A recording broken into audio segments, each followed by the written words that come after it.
Well, joining me now from Denver is Sonia Gipson-Rankin. She's a professor of law at the University of New Mexico School of Law and also a former president of the New Mexico Black Lawyers Association. Thank you so much for coming on the program. Thank you so much for having me. So what's your reaction to that speech? Oh, my goodness. It's just so powerful. And I, like so many others in the United States, feel seen by America. I'm first generation American on my mother's side of the family. I'm of Panamanian Jamaican descent. I'm half Southern. My father was born in Louisiana. And so to have this moment of the first woman to become vice president, the first Black person to become vice president, the first historically Black college graduate to become vice president, the daughter of immigrants, a lawyer, I just really feel excited for what Vice President-elect Kamala Harris brings to the leadership of the United States. And the powerful images throughout the evening there, she was wearing white, you're wearing white right now. Can you tell us why?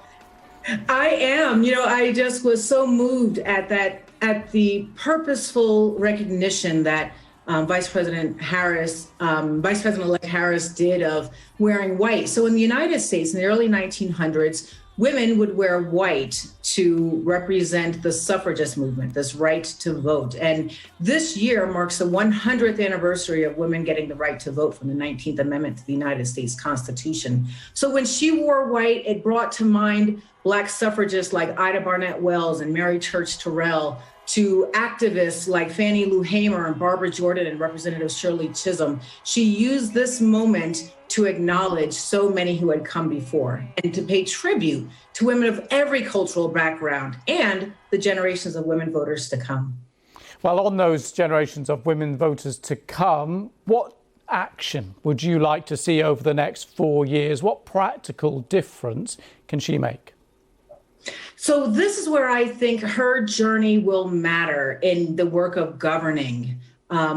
She has the experience of being a lawyer, of being a litigator, of being a senator and knowing how to work across the aisle to affect change, how laws are made, and how we can use our three branches of government in the United States to affect change.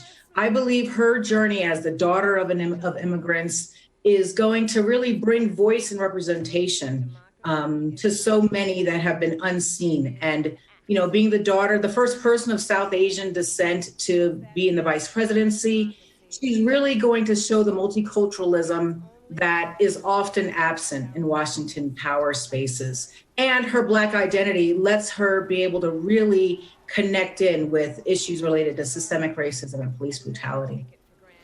And in tackling those issues, one presumes you need cross-party support, not only on the legislation side, but also in the country, of course. That's going to be a very difficult but key role for her and for Joe Biden.